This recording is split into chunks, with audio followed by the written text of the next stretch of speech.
What's going on, guys? It's Cavalry back with another Pokemon Unite video. We're getting to this kind of late, but I'm going to read off the patch notes real quick for patch 1.8.1.6, which was released on 131. I know I'm late, it's 2-3. It's been about a week since this patch came out, but I did want to go over it just because there were a few changes. It's not a huge patch. There's like only like a handful of changes, but I still wanted to show it because I feel like it is very good to put the information out there for people who don't actually know.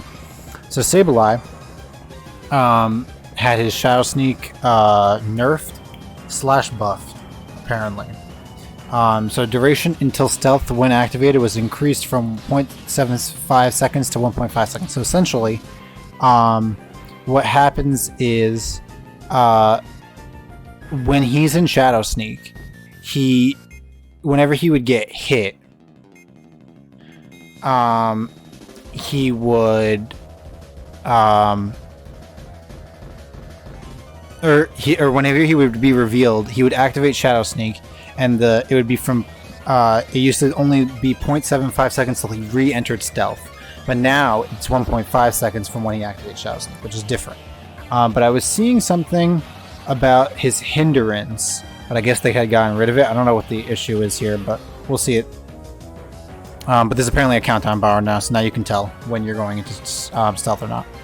Ushirfu. Urshifu's dominant position in the game is a result of defensive utility of single strike. On the other hand, Rapid Strike has been suffering from areas. Yeah, he also got a nerf and buff. So Wicked Blow's damage reduction, while he was charging up his move, on Wicked Blow and Wicked Blow Plus were both decreased. This one was decreased by 10% from 30 to 20, and this one was decreased by 20 from 60 to 40%. So basically, he's going to take more damage while in his charging for Wicked Blow. Then we got Ebon Fist, which is his Unite move.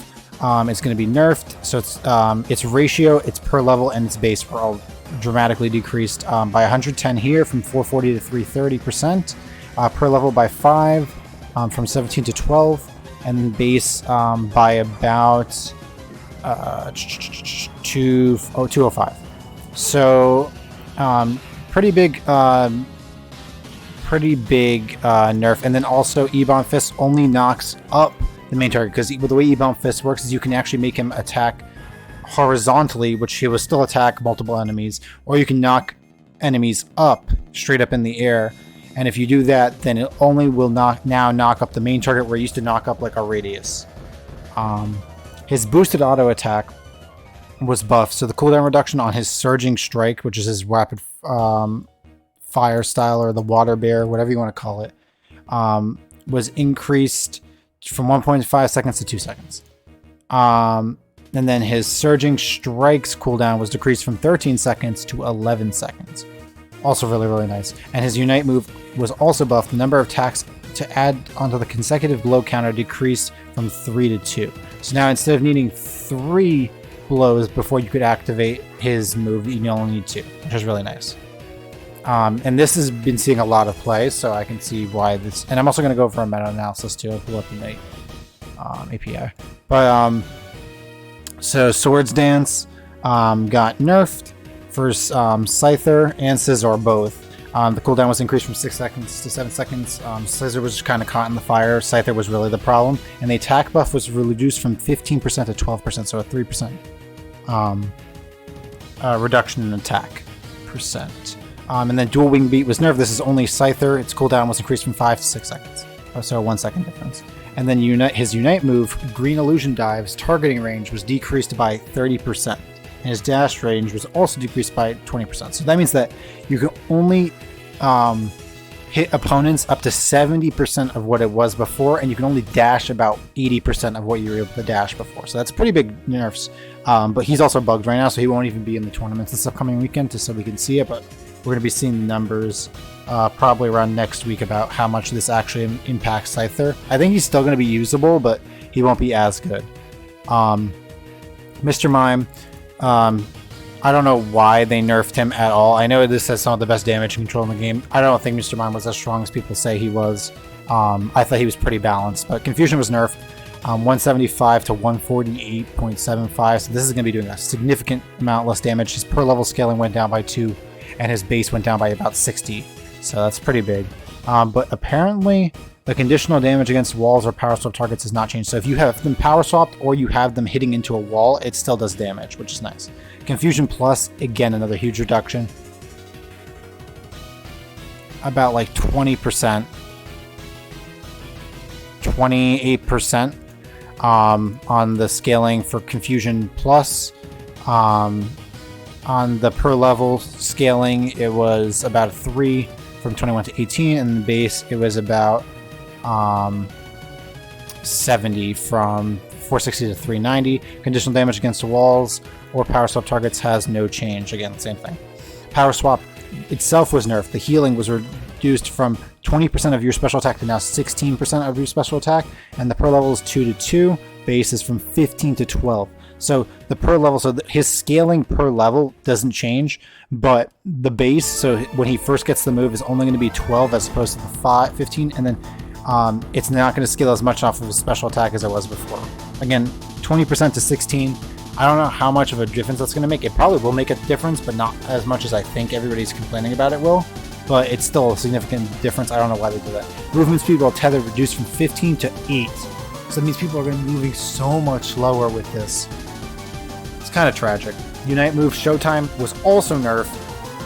79% special attack to 72. That's not as bad for the first 3 hits.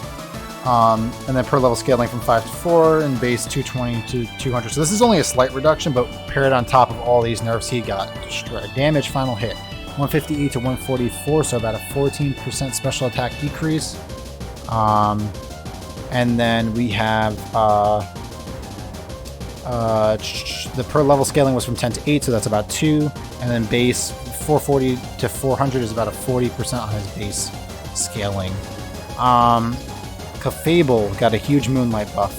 Goes from 60% of a ratio to 70%, so she's going to be healing a lot more, and base is from 40 to 45. Really nice. Gravity stun duration was increased from 0.5 seconds to 1 second. Also really good. Hoopa, huge buffs.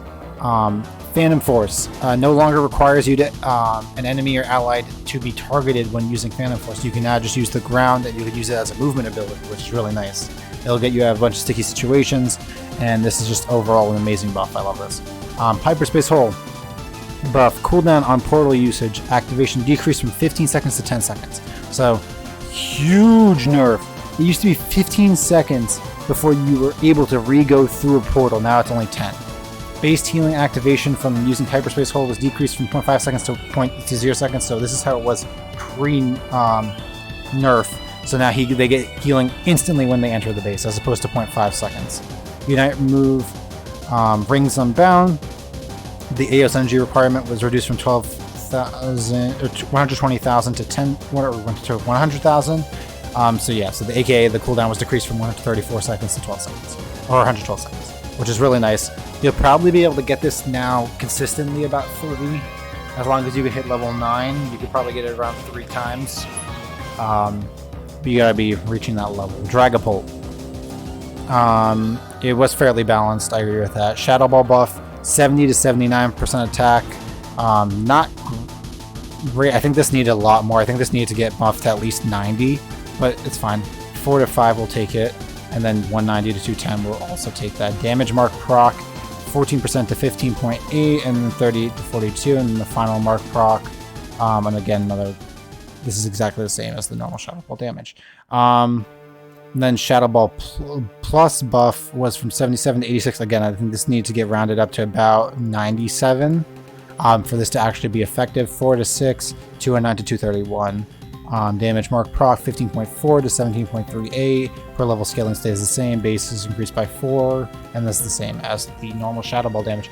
But let's check out Unite DB. This is for the week before this past week. So yeah, updated January 30. So this is right before the balance patch.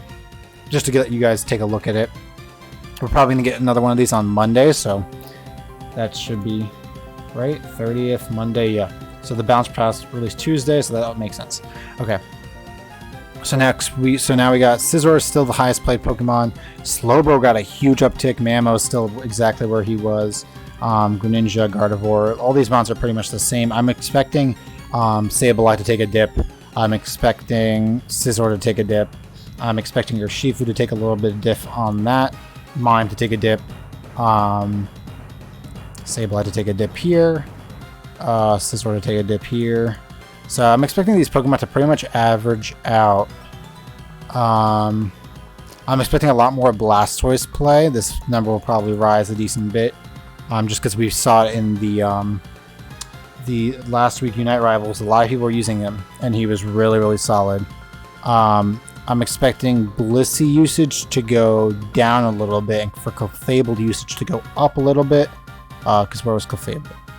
4.5. I'm expecting that to be closer to around 7 or 8 for this week. Probably will dip after that, but what are you going to do? But I'm expecting a slight buff in that as well. And what else do we have? Dragapult isn't going to change. Dragapult's going to stay exactly the same. Where is he on this list?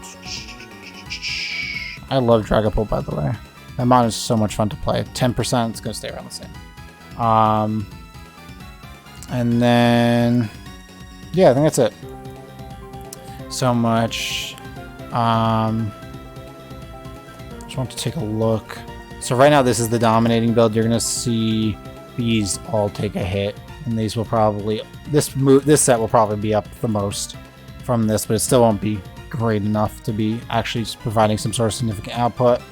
I'm assuming this was still the build. Yeah, Moonlight Gravity was still the build. So this might go up a little bit, like I was saying before.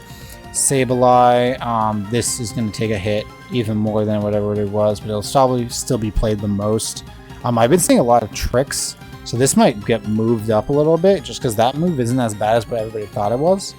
Dragapult, I'm going to see a lot more Shadow Balls. Not enough, though. I think this is still going to be the best build, but see a few more of those. And yeah, that's pretty much it in terms of huge meta-breaking impacts. I'm trying to think. Oh, Hoopa, you're going to see a ton more of this. And I'm hoping this overtakes this slot. Even though this is like the better solo queue build, this is like really, really nice. Hoopa Invade's going to be a thing. Ushirfu, I'm expecting a lot more of this build. A lot more, and a lot less of this.